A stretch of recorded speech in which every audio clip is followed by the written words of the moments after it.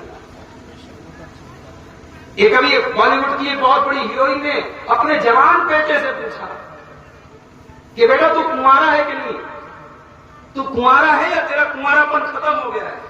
تو اب تک کتنی عورتوں کے ساتھ سویا ہے؟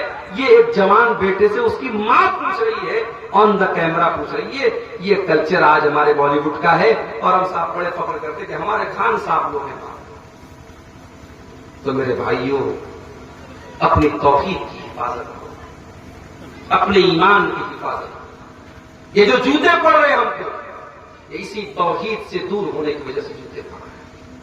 اور واللہ جب تک ہم توحید پر واپس نہیں آئیں گے، جب تک یہ قبروں پر اور مزاروں پر سجدہ کرنا نہیں چھوڑیں گے، جب تک اللہ کی توحید کے در پر واپس نہیں آئیں گے، ہمارے مسائل حل نہیں ہو سکتے. کوئی حکومت، کوئی پارٹی، کوئی ہمارے مسائل حل نہیں کر سکتا. ہمارا اللہ ہم سے ناراض ہے اور اللہ کو اگر راضی کرنا ہے تو ہمیں توحید کے راستے پر آنا. 5 ٹائم کی نماز میں ہم 17 بار اللہ سے کہتے ہیں ایاک نعبد و ایاک نستعین، اے اللہ ہم تیری ہی عبادت کرتے ہیں اور تجھ ہی سے مدد مانگتے ہیں. نماز میں تو ایاک نعبد و ایاک نستعین کا اقرار کیا جا رہا ہے، اور نماز کے بعد کوئی یا علی مشکل کشا کا نعرہ لگا رہا ہے، کوئی یا خواجہ غریب نواز کا نعرہ لگا رہا ہے، کوئی یا غوث اعظم کا نعرہ لگا رہا ہے، کوئی دکان کا نام KGN لگا رہا ہے، کوئی اپنے گھر پہ خواجہ غریب نواز لکھ رہا ہے. یہ شرک ہے. اللہ کے علاوہ کسی اور کو غریب نواز کہنا، اللہ کے علاوہ کسی اور کو دستگیر کہنا، اللہ کے علاوہ کسی اور کو غوث اعظم کہنا، اللہ کا حق کسی اور کو دینا، اسی کا نام شرک ہے میرے بھائیوں. اور اللہ کو شرک برداشت نہیں. اللہ بہت غیرت والا ہے. ایک شادی شدہ انسان ہے، اس کی بیوی اس سے کہے کہ میں آپ سے بہت محبت کرتی ہوں مگر ایک پڑوسی سے بھی بہت محبت کرتی ہوں، رکھیں گے آپ اس کو نکاح؟ بیوی میری ہے، محبت کسی اور سے کرتی. اچھا اگر وہ یہ کہے کہ میں آپ سے بھی محبت کرتی ہوں، اگر میں آپ سے بھی محبت کرتی ہوں، اگر یہ آپ کی بیوی آپ سے بولے، آپ شک کرنے لگیں گے کہ کم وقت ایسا کیوں بولے، آپ سے بھی محبت کرتے ہوئے، اس کا مطلب کسی اور سے بھی کرتی ہے. بیوی اور شوہر کی محبت میں بھی آپ کو شرکت اور پارٹنرشپ گوارا ہے.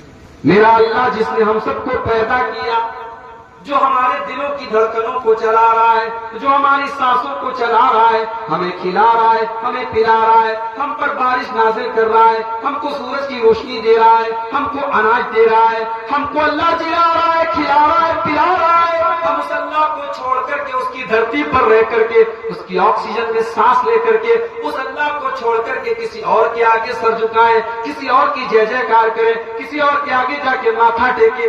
سوچو میرے بھائی اللہ کتنا ناراض ہوگا. اسی لیے اللہ قرآن میں کہتا ہے ان اللہ لا یغفر ان یشرک بہ ویغفر ما دون ذلک لمن یشاء. میرے بندو اللہ تعالیٰ تمہارے سارے گناہوں کو معاف کر دے گا مگر شرک کو معاف نہیں کرے گا. اللہ کی عبادت میں کوئی پارٹنرشپ کو اللہ معاف نہیں کرے گا. یہ پہلی وجہ ہے ہماری بربادی کی، ہمارا عقیدہ خراب ہے، ہم شرک کریں. اور آگے بڑھیے.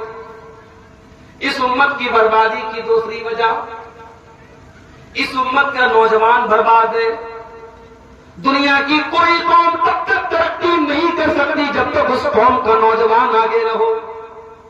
جس قوم کے نوجوان رات میں موبائل پر بیٹھ کر کے 3 بجے رات تک لڑکیوں سے چیٹنگ کرتے ہو، جس قوم کے نوجوان شراب کے نشے میں دھت رہتے ہو، جس قوم کے نوجوان گٹکھا کھا کر کے اپنی صحت کو خراب کرتے ہو، جس قوم کے نوجوان گندی عادتوں کے ذریعے اپنے شریر کو برباد کر رہے ہو، جس قوم کے نوجوان زناکاری اور بدکاری کی لعنت میں گرفتار ہو رہے ہو، جس قوم کی نوجوان لڑکیاں غیر مسلموں کے ساتھ بائکوں پر سیر کر رہی ہوں، جس قوم کی نوجوان لڑکیاں مرتد ہو رہی ہوں، جس قوم کا نوجوان حرام چیزوں میں لت پت ہو، اس قوم کا انجام میرے بھائیوں اور کیا ہو سکتا ہے؟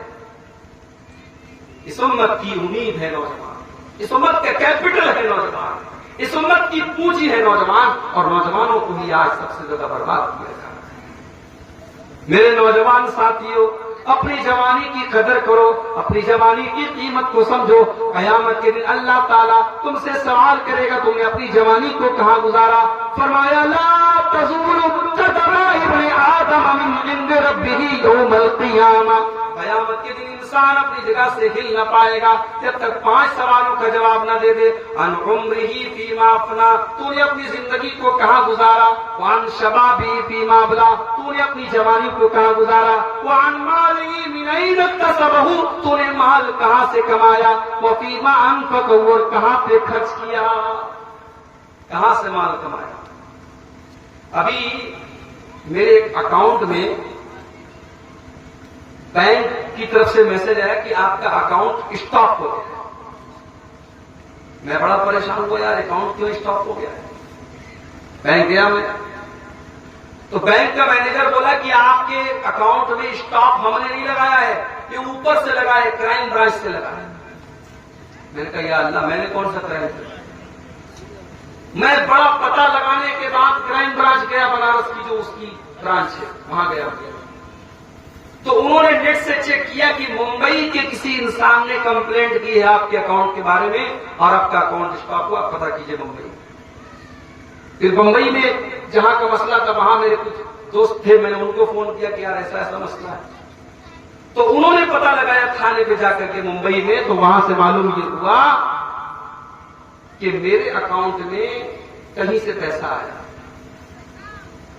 اب بھائی میں کہیں تقریر میں جلسے میں گیا ٹکٹ بنانے کے لیے فلائٹ کا یا ٹرین کا، میں نے کہا کہ بھائی صاحب آپ 2000 5000 میرے اکاؤنٹ میں ڈال دیں۔ اب ظاہر ہے کہ پورے ہندوستان میں آنا جانا ہوتا ہے، کون کیا ہے میں کیا جانتا ہوں۔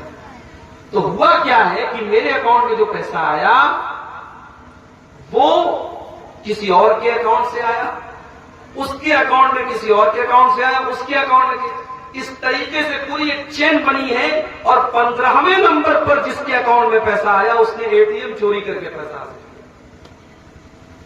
ایک انسان نے اے ٹی ایم چوری کر کے مان لو 10,000 روپیہ اس نے اے ٹی ایم چوری کے ذریعے حاصل کر لیا، غلط طریقے سے حاصل کر لیا، اور پھر اس 10,000 کو اس نے کسی اور کو بھیجا، اس نے کسی اور کو بھیجا، اس نے کسی اور کو بھیجا، اور آخر میں کسی طریقے سے وہ میرے اکاؤنٹ میں آ گیا۔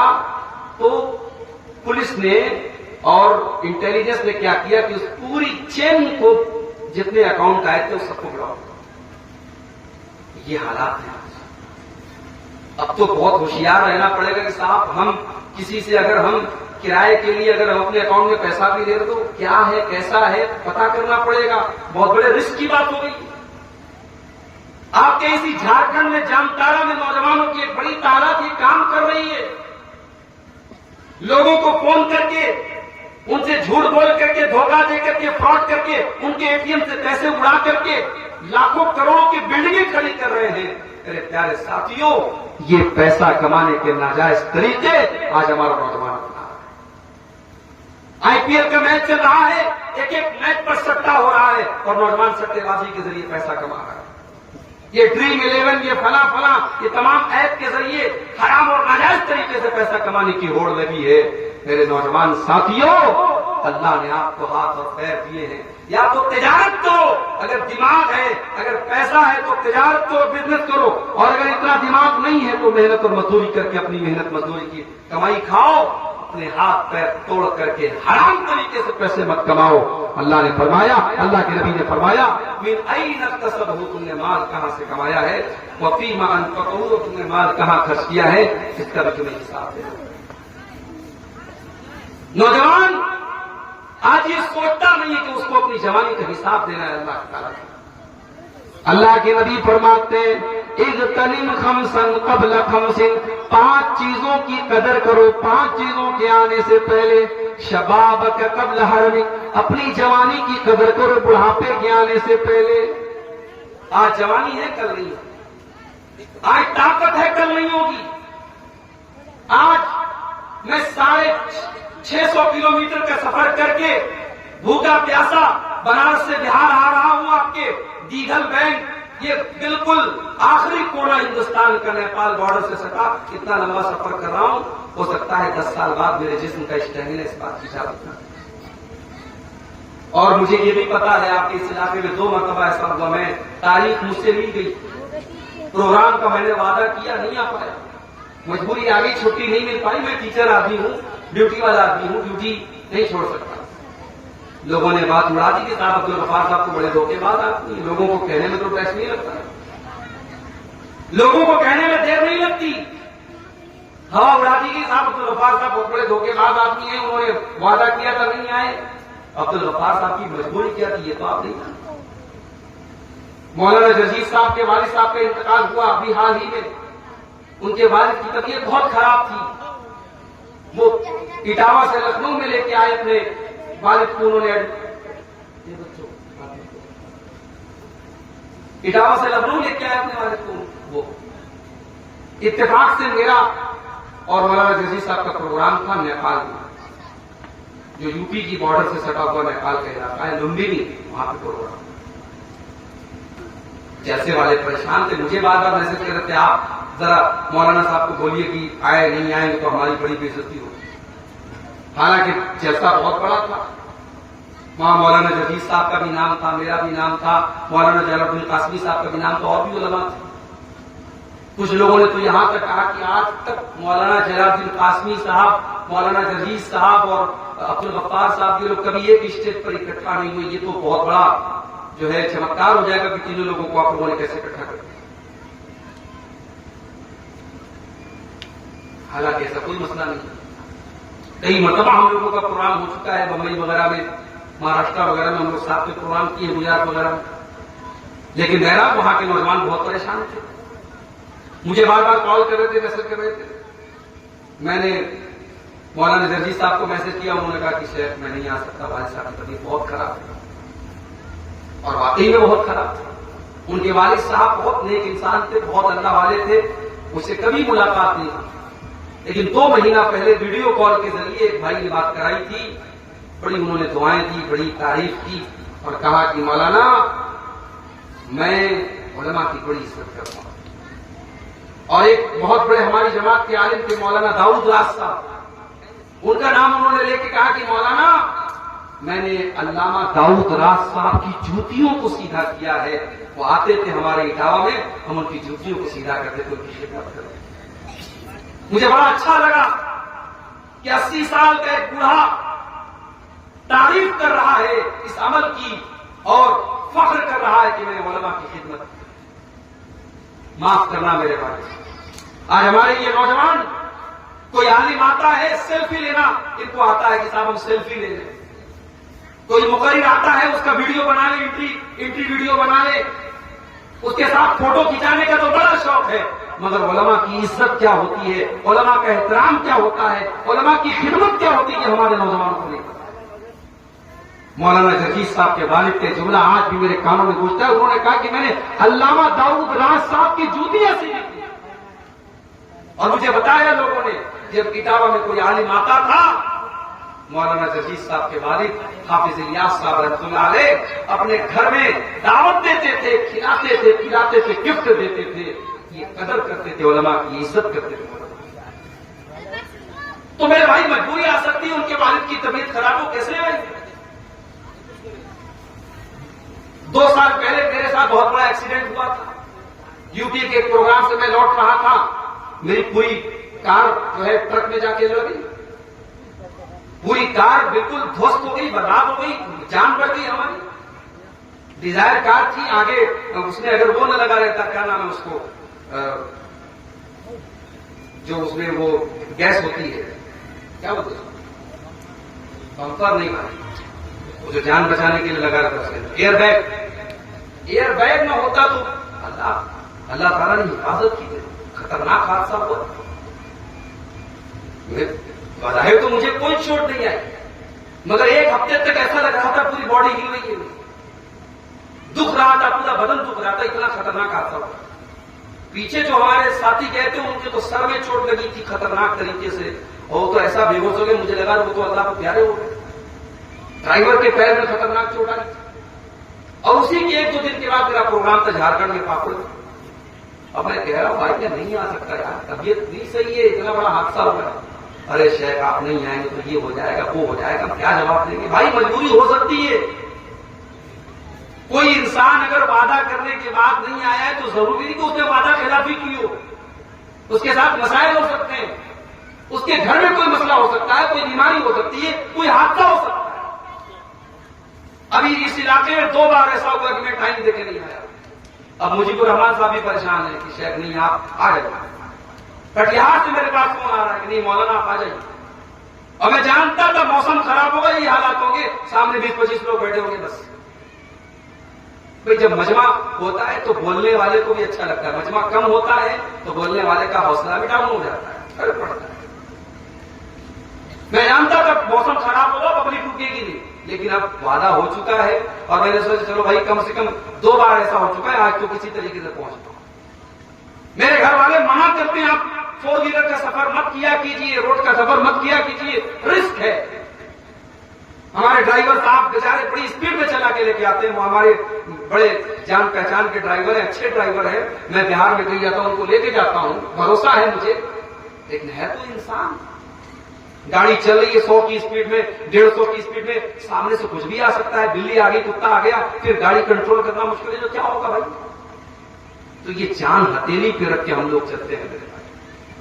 اور میں تو کبھی کبھی سوچتا ہوں کہ جتنا میں نے بائی روڈ سفر کیا، میں فخر کے طور پہ نہیں کہتا ہوں، اللہ کا شکر ادا کرتا ہوں کہ جتنا بائی روڈ اور جتنا لمبا لمبا سفر میں نے کیا ہے شاید کسی نے کیا ہو۔ اور صرف سفر کرنا نہیں ہوتا، ایسا بھی ہوا ہے بنارس سے 600 کلومیٹر دور دھنباد میں میرا پروگرام تھا، ابھی 1 مہینہ ہو رہا ہے، اور اتفاق سے وہ پروگرام 20 کے دن میں تھا۔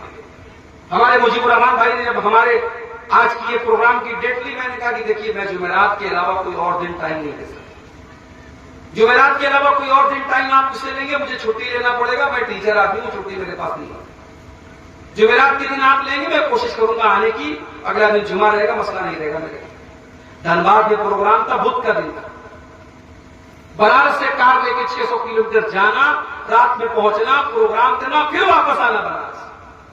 بدن کا انجر پنجر ڈھیلا ہو جاتا ہے میرے بھائی، ہاتھ پیر کام کرنے بنتے ہوتے، اور رزق الگ ہوتا ہے کہ بھاگنا ہے، آنا ہے، جانا ہے، مگر ہمیں اللہ کی ذات پر بھروسہ ہوتا ہے، ہم اچھے کام کے لیے جا رہے ہیں، ہم کسی برے کام کے لیے، کسی غلط کام کے لیے نہیں جا رہے، اللہ کے دین کی باتوں کو پہنچانے جا رہے، قرآن و حدیث کی باتوں کو پہنچانے جا رہے۔ سینکڑوں اور ہزاروں لوگوں میں کسی ایک انسان نے عمل کر لیا تو شاید یہی اللہ تعالیٰ ہماری نجات کا اور ہماری حفاظت کا ذریعہ بنا دے، اور یہی وجہ ہے اللہ حفاظت کرتا ہے، ورنہ اتنے بڑے بڑے سفر ہم کرتے ہیں، کتنے حادثے لوگوں کے ساتھ ہو جاتے ہیں، مگر اللہ تعالیٰ ہماری حفاظت کرتا ہے میرے بھائیوں۔ یہ اللہ کا کرم ہے، اس کی توفیق ہے، اس میدان کی برکت ہے، دعوت کے میدان کی، اور لوگوں کی دعائیں۔ واللہ بڑی خوشی ہوتی ہے میرے بھائیوں جب میرے پاس کسی کا فون آتا ہے، مولانا میں رات میں آپ کی تقریروں کو سن کے سوتا ہوں۔ ایسے نوجوان مجھ سے ملتے ہیں، کہتے مولانا میری ماں کی تقریر سنے بغیر نہیں سوتی ہے۔ ہمیں لگتا ہے کہ یار یہ ہمارا راتوں کو جاگنا، یہ ہمارا اتنے لمبے لمبے سفر کرنا، اور لوگ کہتے ہیں مولانا آپ کی صحت گر رہی ہے، آپ کا چہرہ ڈاؤن ہو گیا ہے۔ پچھلے رمضان کے پہلے میں نے کتنے سفر بائی روڈ کیے، میری صحت پر خطرناک اثر پڑا، لوگوں نے صاف کہہ دیا کہ آپ کی صحت بہت گر گئی ہے۔ لیکن یہ ساری تھکاوٹ اور یہ ساری صحت کی نقصان میرے بھائیوں ختم ہو جاتا ہے جب ہم یہ سنتے ہیں کہ کوئی اللہ کی بندی یا بندہ ہماری تقریروں کو سن کر کے سدھر گیا، اس کی اصلاح ہو گئی، ہمیں لگتا ہے یار ہماری محنت کا۔ تو میرے نوجوان بھائیوں، اپنی نوجوانی کی قدر کرو۔ آج طاقت ہے اپنے وقار صاحب کے اندر، کل نہیں۔ آج دوڑ سکتا ہوں، کل نہیں دوڑ پاؤں گا۔ آج آ سکتا ہوں اتنا لمبا سفر کر کے، کل نہیں آ پاؤں گا۔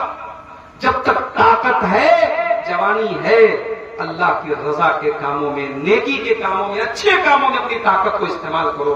میرے نوجوان ساتھیوں، آج آپ کی خرابی سے امت کی خرابی ہے، آپ کی بربادی سے امت کی بربادی۔ اور آگے بڑھیے، امت اگر آج بربادی کے دہانے پر پہنچی ہے تو اس کی ایک بہت بڑی وجہ امت کی عورتوں کا بگاڑ ہے۔ عربی کا ایک جملہ ہے، المرأۃ نصف الامہ، عورت امت کا آدھا حصہ ہوتی ہے۔ دنیا کی آدھی آبادی عورت کی ہوتی ہے، اور باقی آدھی آبادی کو جنم دینے والی بھی عورت ہوتی ہے، مرد کو جنم دینے والی بھی عورت ہوتی ہے۔ عورت بگڑ جائے، عورت خراب ہو جائے، عورت برباد ہو جائے تو سماج صحیح نہیں ہو سکتا۔ اور پھر عورت مسلمان عورت کی اپنی ایک پہچان ہے۔ مسلمان عورت جب نقاب پہن کر کے نکلتی ہے تو منافقوں اور کافروں کے سینوں پر سانپ لوٹتے ہیں کہ یہ کون آ گئی۔ اس کے نقاب سے سب سے زیادہ تکلیف ہوتی ہے تو اسلام کے دشمنوں کو تکلیف ہوتی ہے۔ اسی لیے اللہ قرآن میں کہتا ہے، یا ایھا النبی قل لازواجک وبناتک ونساء المؤمنین یدنین علیہن من جلابیبہن۔ اے نبی اپنی بیویوں سے کہہ دیجئے، اپنی بیٹیوں سے کہہ دیجئے، اور تمام مومنہ عورتوں سے کہہ دیجئے، یدنین علیہن من جلابیبہن۔ جب وہ اپنے گھر سے نکلا کرے تو اپنے اوپر جلباب ڈال لیں، اپنے اوپر نقاب ڈال لیں، اپنے اوپر برقع ڈال لیں۔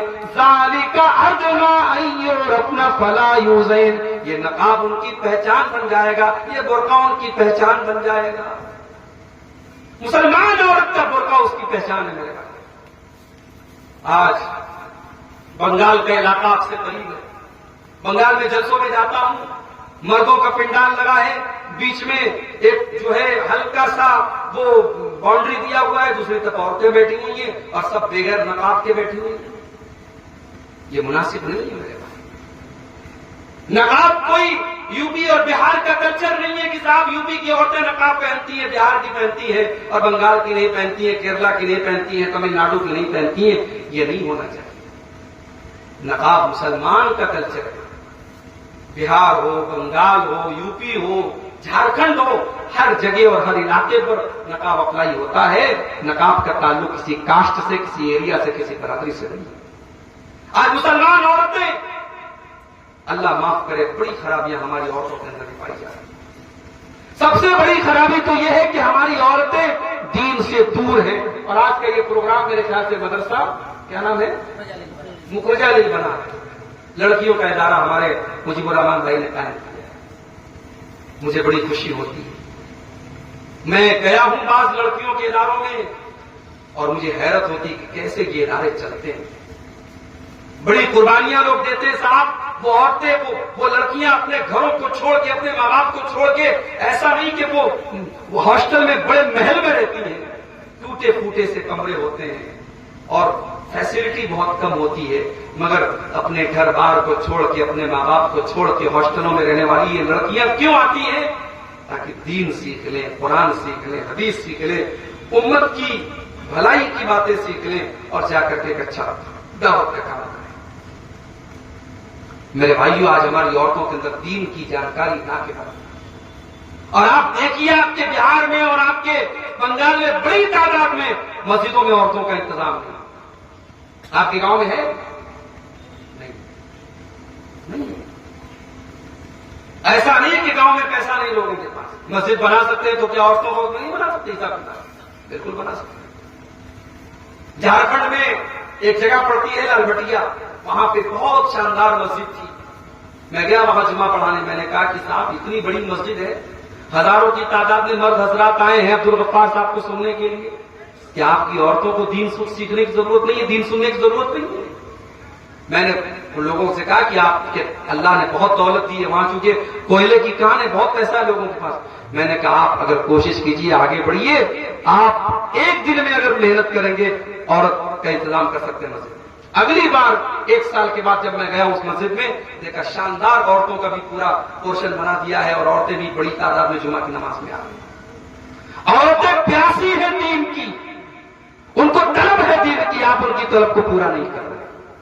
وہ چاہتی ہے کہ ہمیں دین سکھایا جائے، ہمیں دین بتایا جائے۔ اور معاف کیجیے گا، یہ جلسوں اور تقریروں میں عورتیں جو آتی ہیں مجھے پتا ہے وہ تقریر سنتی کم ہے، مارکیٹ میں زیادہ ٹہلتی رہتی ہے۔ مارکیٹ میں میرا ٹھیلا میں زیادہ لگی رہتی ہے، جلسے میں کم آتی ہیں، جلسوں سے دین نہیں سیکھیں گی۔ آپ عورتوں کا انتظام مسجد میں کیجئے اور ہر خطبے میں عورتوں کو لے کے آئیے اور پھر گھر کی عورتوں کو دین سکھائیے۔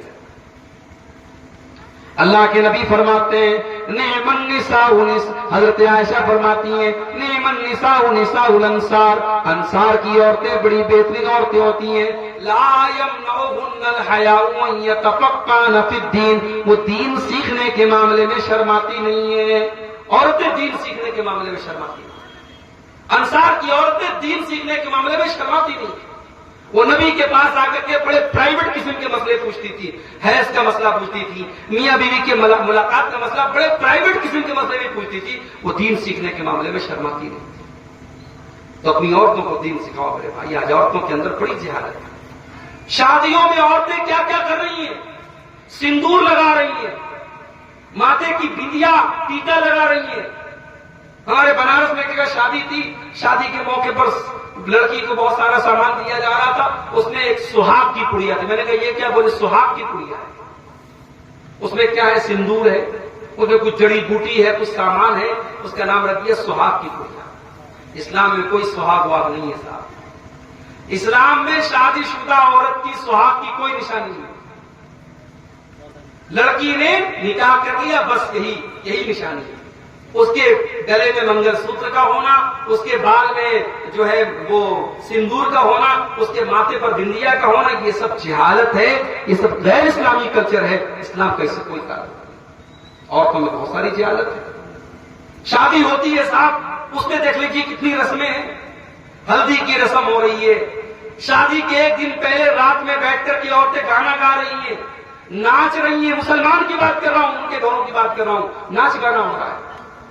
وہ دیہاتوں میں پتہ نہیں کیا کہ برہا وغیرہ گاتی ہیں، گیت گاتی ہیں لڑکیاں، جوان عورتیں وہ آ کے گیت گاتی ہیں شادی کے موقع پر۔ یہ ساری چیزیں غلط ہیں میرے بھائی۔ ہلدی کی رسم ہوتی ہے، شادی کے 2-4 دن پہلے ہلدی لگتی ہے دلہن کو، اب اس میں جتنی لڑکیاں آتی ہیں سب ہلدی کلر کا کپڑا پہنتے ہیں۔ دعوت ہوتی ہے، غریب آدمی بیچارہ شادی کرنے کے لیے اٹھتا ہے، پریشان ہو جاتا ہے کہاں سے شادی کروں۔ غریب آدمی کے لیے شادی کرنا چیلنج ہو چکا ہے، بیچارہ بینک سے لون لیتا ہے، قرضے لیتا ہے، گھر مکان بیچتا ہے، تب جا کر کے غریب اپنی بیٹی کی شادی کرتا ہے۔ میری ماں اور بہنوں، آپ کی ذمہ داری، اگر آپ تک میری آواز پہنچ رہی ہے، آپ کی ذمہ داری بہت بڑی ہے۔ یہ رسم و رواج جب تک آپ نہیں چاہیں گے نہیں ٹوٹ سکتے، اور جس دن عورتیں چاہیں گی انشاءاللہ یہ جہیز کی رسم، یہ بارات کی رسم، یہ منگنی کی رسم سب ختم ہو جائے گی۔ عورتیں اگر طے کر لیں، عورت کے اندر اللہ تعالیٰ نے بات منوانے کی بڑی طاقت ہے، عورت بات منوانا جانتی ہے۔ بھائی فرعون اتنا بڑا ظالم تھا، کسی کی بات نہیں مانتا تھا، مگر فرعون اپنی بیوی کی بات مان گیا۔ جب موسیٰ علیہ السلام حضرت آسیہ کی گود میں پہنچے، فرعون کی بیوی کی گود میں پہنچے، تو فرعون کی بیوی نے کیا کہا؟ وقالت امرأة فرعون لا تقتلوه عسى أن ينفعنا أو نتخذه ولدا۔ فرعون کی بیوی نے کہا کہ ہے میرے سرکار، اس بچے کو قتل نہ کیجیے، یہ بچہ کل ہمیں فائدہ پہنچائے گا، ہمارے کام آئے گا۔ تو فرعون کی بیوی، اور ظالم تھا فرعون، مگر فرعون کی جب بیوی بولی کہ اس کو قتل مت کیجیے تو فرعون مان گیا۔ اس نے کہا ٹھیک ہے، تم کہتی تو مان جاؤ، اور فرعون نے اپنی بیوی کی بات مان۔ تو میرے بھائیو، اپنے گھر کی عورتوں کو دیندار بناؤ تاکہ وہ اپنے شوہروں سے دین کی باتیں منوائیں۔ شوہر سگریٹ پی رہا ہے، بیوی ایسی ہو شوہر کی سگریٹ چھوڑا دے۔ شوہر شراب پی رہا ہے، بیوی ایسی ہو شوہر کی شراب چھوڑا دے۔ شوہر غلط کام میں لگا ہوا ہے، بیوی ایسی خوبصورت اور ایسی شوہر کی قدر کرنے والی اور خدمت کرنے والی ہو کہ بیوی کے رہتے ہوئے شوہر کو کسی اور کی نہ ضرورت پڑے نہ خیال آئے، بیوی ہو تو ایسی۔ اسی لیے اللہ کے نبی سے پوچھا گیا ای النساء خیر، اے اللہ کے نبی سب سے بہترین عورت کون سی ہوتی ہے؟ آپ نے فرمایا التی تسرہ اذا نظر، جب شوہر دیکھے تو خوش ہو جائے۔ بیوی ایسی ہو شوہر دیکھے تو خوش ہو جائے۔ آج یہ بڑا مسئلہ ہے ہمارے گھروں میں، شادی شدہ عورتیں ہوتی ہیں، جلسے میں جانا ہے میک اپ کر کے جائیں گے، پروگرام میں جانا ہے میک اپ کر کے جائیں گی، شادی میں جانا ہے سج سنور کے جائیں گی، کسی پروگرام میں جانا ہے بہترین کپڑے پہن کے جائیں گی۔ شوہر جب گھر میں آتا ہے تو وہی پھٹا پرانا کپڑا، وہی مسالے کی مہک، وہی تیل کی بدبو، وہی پسینے کی مہک۔ کیا کر رہی ہو تم؟ تمہاری زیب و زینت کا، تمہارے میک اپ کا، تمہارے اچھے کپڑے کا سب سے پہلا حقدار تو تمہارا شوہر ہے۔ اس کے لیے تم سچتی نہیں، اس کے لیے سبرتی نہیں ہو، اور زمانے کے لیے تم میک اپ کرتی ہو۔ اللہ کے نبی فرماتے ہیں بہترین عورت وہ ہے التی تسرہ اذا نظر، جب شوہر دیکھے تو خوش ہو جائے۔ وتطیعہ اذا امر، اور جب شوہر کوئی حکم دے تو بیوی اس کی بات مان لے۔ ولا تخالفہ فی نفسہا ومالہ بما یکرہ، اور اپنی آبرو کی حفاظت کرے اور شوہر کے مال کی حفاظت کرے۔ تو عورتوں کا بگاڑ یہ امت کا بگاڑ بن رہا ہے، اور ہمارے یو پی میں تو حالات بہت خراب ہیں۔ ابھی ہمارے دوست کہنے لگے کہ مولانا جب ہم سڑک پہ چلتے ہیں، روڈ پہ چلتے ہیں، اور کوئی برقع والی لڑکی بائک پر نظر آتی ہے تو غور کرنا پڑتا ہے کہ بائک پر جو لڑکا بیٹھا ہے وہ مسلم ہے کہ غیر مسلم ہے۔ حالات کیا، ایک بڑی تعداد میں مسلمان لڑکیاں آج غیر مسلم لڑکوں کے ساتھ نظر آتی ہیں بائک پر بیٹھتے ہیں۔ ابھی صرف بائک پر نظر آ رہی ہیں، آگے کیا معاملات ہو رہے ہیں اللہ عالم۔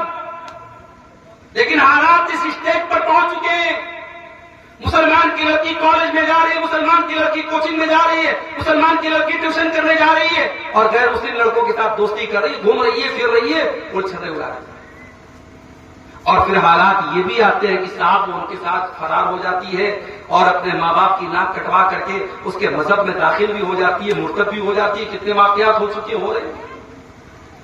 ہمیں اپنی لڑکیوں کو، اپنے گھر کی عورتوں کو کم سے کم اس لائق تو بنائیں میرے بھائی کہ کوئی سوشل میڈیا پہ آ کے کوئی ان کو آئی لو یو اور محبت کے اقرار کر کے کوئی ان کو اپنے جال میں نہ پھنسا لے۔ کم سے کم اس لائق تو اپنی بچیوں کو بناؤ۔ ایمان اتنا حقیر ہے، ایمان اتنا سستا ہے، کسی نے محبت کے 2-4 بول دیے، کسی نے آئی لو یو بول دیا، کسی نے محبت کے اقرار کر دیا، یہ لٹو ہو گئی، اپنا دین، اپنے جان، اپنی آبرو سب برباد کر ڈالی۔ نہیں میرے بھائی، نہیں میری ماں اور بہن، اپنے ایمان کی حفاظت کرو، اپنے دین کی قدر کرو، اپنے ایمان اور توحید کی حفاظت کرو۔ ہم نے حضرت سمیہ کا واقعہ پڑھا ہے۔ سمیہ بوڑھی ہو چکی ہے، جوان بیٹا آنکھوں کے سامنے موجود ہے اور ابو جہل کہتا ہے سمیہ اگر تو نے محمد کا دین نہ چھوڑا، اسلام نہ چھوڑا، اے سمیہ تیرے جوان بیٹے کے سامنے تجھے ننگا کر دیں گے۔ ایک ماں اپنے جوان بیٹے کے سامنے ننگی ہو جائے، یہ کوئی معمولی بات تو نہیں ہے میرے بھائی، بڑی آزمائش کی بات ہے۔ سمیہ کا جوان بیٹا ان کی آنکھوں کے سامنے ہے اور ابو جہل کہتا اگر تو نے محمد کا دین نہیں چھوڑا ہم تجھے ننگا کر دیں گے۔ سمیہ نے یہ آزمائش بھی گوارا کر لی اور جوان بیٹے کے سامنے اس کے بدن کا کپڑا اتار دیا گیا اور ابو جہل نے برچھی مار کر کے ان کی شرمگاہ پر حملہ کر کے ان کو شہید کر ڈالا۔ سمیہ نے جان دے دی، سمیہ نے خون بہا دیا، سمیہ اللہ کو پیاری ہو گئی، سمیہ اللہ کی راہ میں شہید ہو گئی، مگر اپنے ایمان اور توحید سے کوئی سمجھوتا نہ کیا۔ جنگ احد کے میدان میں ایک عورت آتی ہے، اس کا بیٹا شہید ہو چکا ہے، بیٹے کی لاش پڑی ہے، عورت جنگ کے میدان میں آتی ہے اور چہرہ ڈھانک کر کے آتی ہے۔ کسی نے کہا اماں تیرا بیٹا تو شہید ہو چکا ہے، اے اماں تیرا بیٹا تو شہید ہو چکا ہے اور تو چہرہ ڈھانک کر کے میدان میں آتی ہے، تجھے آج اس موقع پر بھی پردے کی پڑی ہے، اپنا چہرہ ڈھانپنے کی پڑی ہے۔ عورت کہتی ہے انی رضیت ابنی ولم ارضى حیائی، او لوگوں میں نے بیٹے کو کھویا ہے، میں نے شرم و حیا کو نہیں کھویا ہے، میرا بیٹا گیا ہے، میری شرم و حیا نہیں گئی ہے، میرا پردہ نہیں گیا ہے۔ فلسطین کے حالات ہماری آنکھوں کے سامنے، وہاں کھانے کو کھانا نہیں ہے، پینے کو پانی نہیں ہے۔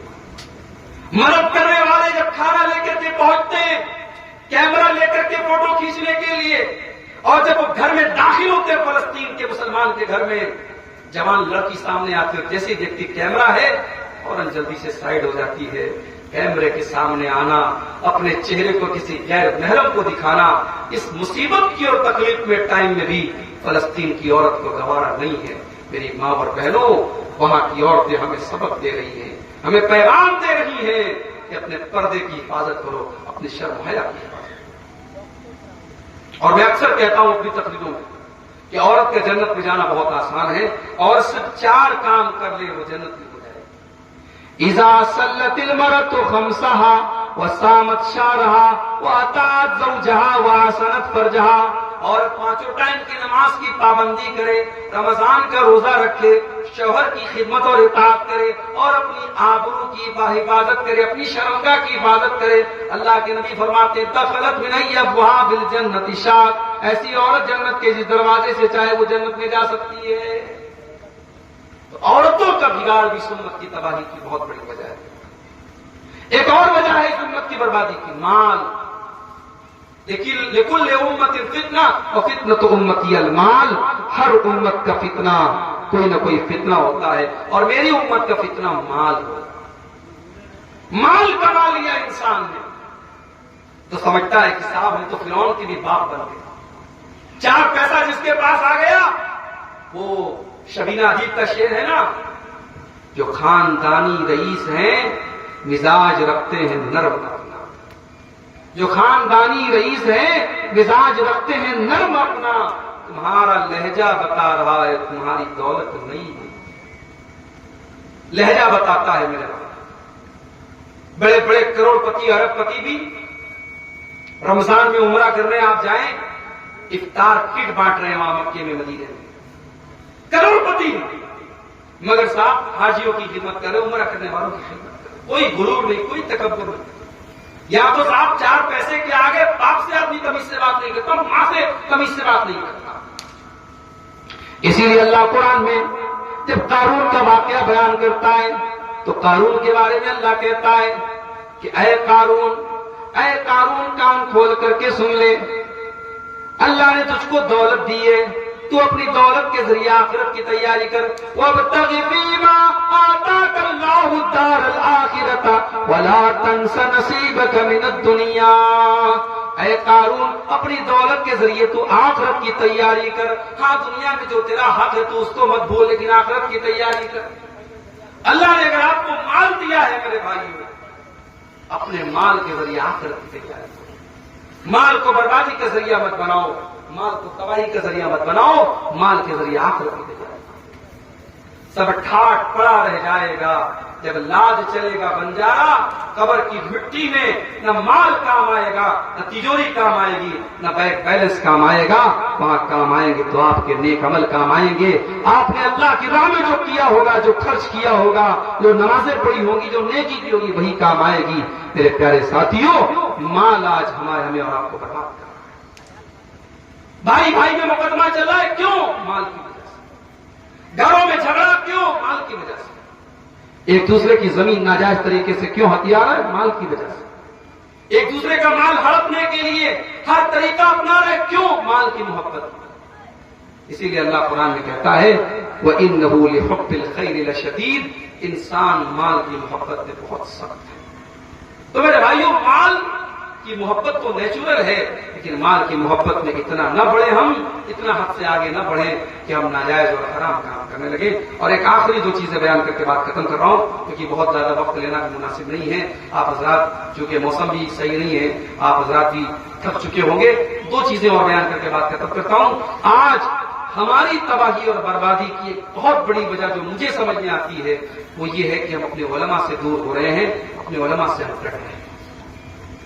انٹرنیٹ کو آج ہم نے عالم کا درجہ دے دیا, یوٹیوب کو عالم کا درجہ دے دیا, فیس بک کو عالم کا درجہ دے دیا. فیس بک پر کوئی فتویٰ دے رہا ہے, ہم نے اس کا فتویٰ سن لیا. یوٹیوب پر کوئی مسئلے کا جواب بتا رہا ہے, ہم نے اس کے مسئلے کے جواب کو صحیح مان لیا.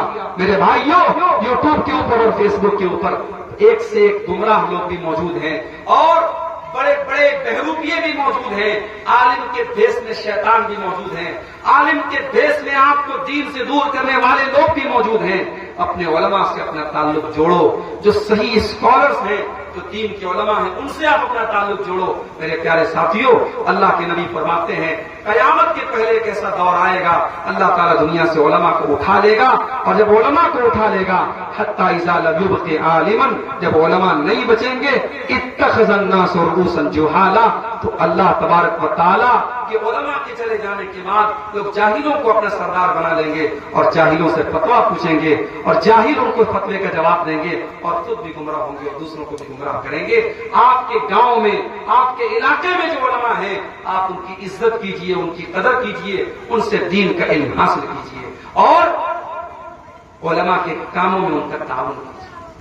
یہ ہمارے مجیب الرحمان بھائی مدرسہ چلانے میں جانتا ہوں مدرسہ چلانا کوئی آسان کام نہیں. ان لڑکیوں کے ہاسٹل پر جو خرچ ہوتا ہوگا, ان کے کھانے پینے پر, ان کے رہنے سہنے پر جو خرچ ہوتا ہوگا, آج کے اس دور میں مدرسہ چلانا بڑا مشکل کام ہے. اور غیروں کی نظر تو ہے ہی ہے, دشمنوں کی نظر تو ہے ہی ہے, ہمارے اپنوں کی نظر بھی مدرسوں کی طرف بہت ٹیڑھی ہوتی چلی جا رہی ہے, اور مدرسوں کو بہت نشانہ بنایا جا رہا ہے. ایسے حالات میں اگر یہ مدرسے چل رہے ہیں تاکہ ہماری گاؤں کی بیٹیاں, ہماری بچیاں وہ دین سیکھیں, اور ابھی میرے آنے کے پہلے یہ لڑکیاں تقریر بھی کر رہی تھیں اور نظمیں بھی سنا رہی تھیں, اس کا مطلب کہ محنت ہو رہی ہے, ادارہ ترقی کر رہا ہے, کام کر رہا ہے, بس ہمیں اس کو سپورٹ کرنے کی ضرورت ہے. اس بیکورڈ علاقے میں اگر آپ کے گاؤں میں ادارہ کھلا ہے، لڑکیوں کا بنا کھلا ہے، تو میرے بھائیو آپ کی ذمہ داری ہے کہ آپ اس کو سپورٹ کریں۔ نبی اکرم نے اپنے بچوں کی ضرورتوں کو قربان کر کے مدرسہ چلایا تھا اپنے دور میں، آج ہمیں بھی اپنے بچوں کی ضرورتوں کو قربان کر کے ان مدرسوں کا تعاون کرنا ہے۔ میں آپ سب سے اس کے تعاون کی بھی اپیل کرتا ہوں۔ میں کافی تھکا ہارا ہونے کے باوجود چونکہ ڈائریکٹ مجھے اسٹیج پر بلایا گیا اور بغیر آرام کیے، بغیر کھائے پیے میں ڈائریکٹ آ کر کے اسٹیج پر بیٹھ گیا، اور یہ چند باتیں میں نے آپ کے سامنے رکھی ہیں امت کے زوال کے اسباب کے موضوع پر۔ موضوع اور کشادہ اور وسیع ہے، باتیں اور بھی کہی جا سکتی تھیں، مگر میں سمجھتا ہوں کہ خیر الکلام ما قل ودل، جتنی باتیں کہی گئی باتیں کم ہوں لیکن مضبوط ہوں، مدلل ہوں اور لوگوں کو سمجھ میں آئے وہ کافی ہے۔ اگر اتنی ہی باتوں پر ہم نے عمل کر لیا تو انشاءاللہ ہماری ہدایت کے لیے کافی ہوگا۔ ہم اللہ سے دعا کرتے ہیں آج کا یہ پروگرام جس مقصد کے لیے کیا گیا ہے، اللہ اس مقصد میں جلسے کے منتظمین کو کامیاب کرے اور مدرسہ مخرجہ للبنات